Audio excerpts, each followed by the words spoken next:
Lista ponente, empezamos el debate. Tiene la palabra asambleísta Moisés Tagle. Gracias, presidenta, colegas asambleístas. A lo largo de 9 años en el gobierno del presidente Correa, se han creado todo tipo de obstáculos al trabajo de los sectores productivos, a la gestión de las empresas, empezando por la política impuestera que ha caracterizado este gobierno, múltiples reformas tributarias que han creado nuevos tributos que han terminado por convertir a la economía ecuatoriana en una economía poco competitiva, con altos costos, con altos precios. Ahí tenemos el pago anticipado del impuesto a la renta, que como sabemos, en algunos casos no solamente merma la liquidez de las empresas que están sufriendo una grave crisis por la recesión económica, sino que en otros, aún más grave, obligan al pago de un impuesto a la renta sobre utilidades que no se producen.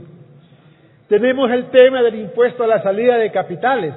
que desalienta, como no podía ser de otra manera, la inversión de recursos externos en la gestión empresarial en nuestro país. Tenemos recientemente las salvaguardias arancelarias que han encarecido enormemente las importaciones y que han puesto en problemas a las empresas que dependen fuertemente de la importación de materias y de insumos del extranjero. Múltiples reformas tributarias no han hecho otra cosa que crear un ambiente de mucha inestabilidad, de mucha inseguridad jurídica, que obviamente no contribuye para nada a crear los incentivos adecuados para que se produzca la inversión privada, nacional o extranjera en el Ecuador. Todo ello nos ha llevado a una situación en donde definitivamente, por fin escuchamos incluso al propio presidente reconocer que el Ecuador es un país caro, de altísimos costos, de altísimos precios, que tenemos una economía poco competitiva por sus bajos niveles de productividad. Y aquí cabe una reflexión. Todos los recursos ingentes que ha dispuesto este gobierno, la enorme cantidad de dinero que le ha producido en su momento la bonanza petrolera y que se dijo iban a servir fundamentalmente para que en lo productivo transformar la denominada matriz productiva, eso no ha ocurrido en el caso ecuatoriano. Porque no es verdad lo que se afirma con frecuencia de que el tema es el dólar, que la apreciación del dólar es lo que ha complicado o ha encarecido los precios y los costos en el Ecuador. Aún descontando el efecto del dólar, que efectivamente al ser nuestra moneda nos pone en una desventaja con países que pueden devaluar sus monedas con respecto al dólar, pero aún descontando el efecto de la apreciación del dólar, ocurre que nuestros productos son sustancialmente más caros, no se diga en los países del primer mundo, en los países que son fronterizos con el Ecuador. Y por ello es que cada vez que hay un feriado, miles y miles de ecuatorianos acuden a estos sitios de las fronteras para comprar artículos básicos que en el Ecuador cuestan a veces hasta 3 o 4 veces más que lo que pueden pagar en Ipiales o en Aguas Verdes, en el caso de la frontera con Colombia y con Perú. Entonces, esta es la realidad a la que hemos llegado poco a poco en esto que se ha convertido, desgraciadamente, en una tragedia que lo único que ha fortalecido es la recesión económica. Nuestras empresas no son competitivas. Se nos dijo que con la inversión en los grandes proyectos hidroeléctricos iba a haber energía abundante, energía eléctrica abundante y que incluso iba a bajar de precio. Bueno, ha ocurrido todo lo contrario.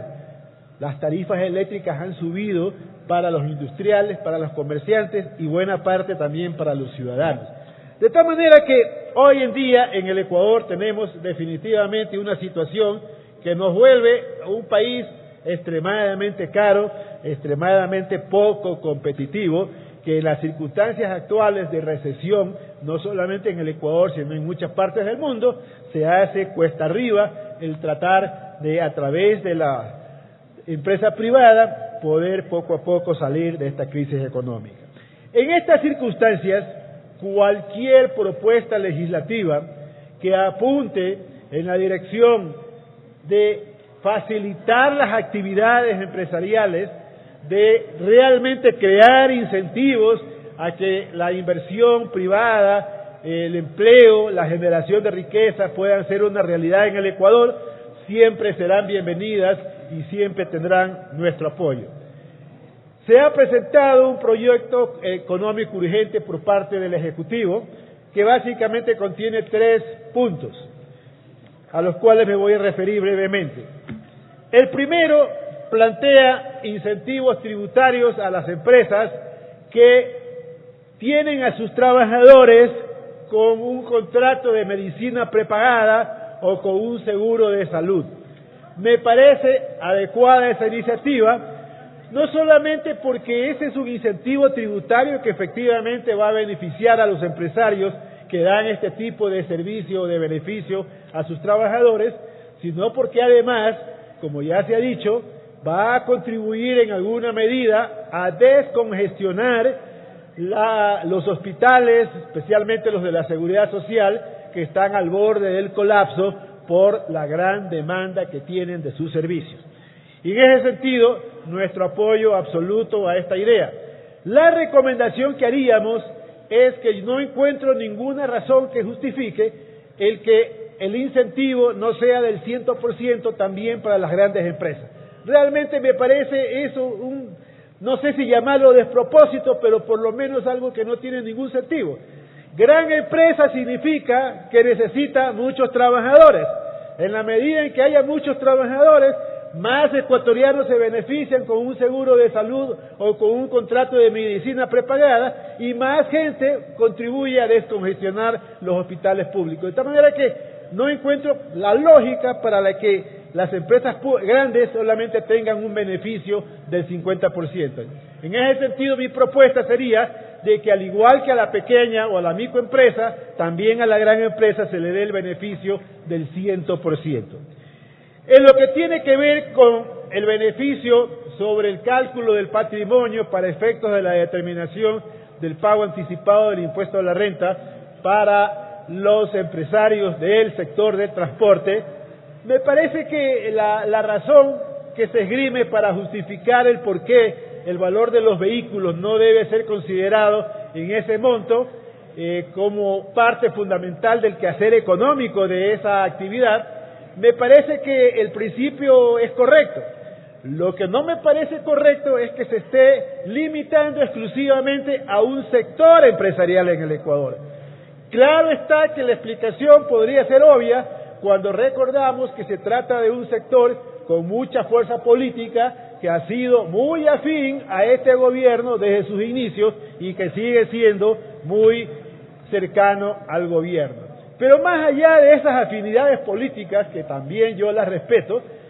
lo obvio aquí es que este tipo de beneficios se extiendan a todo tipo de actividad empresarial, incluyendo, como se ha señalado, a los sectores de la agricultura y la ganadería, porque también allí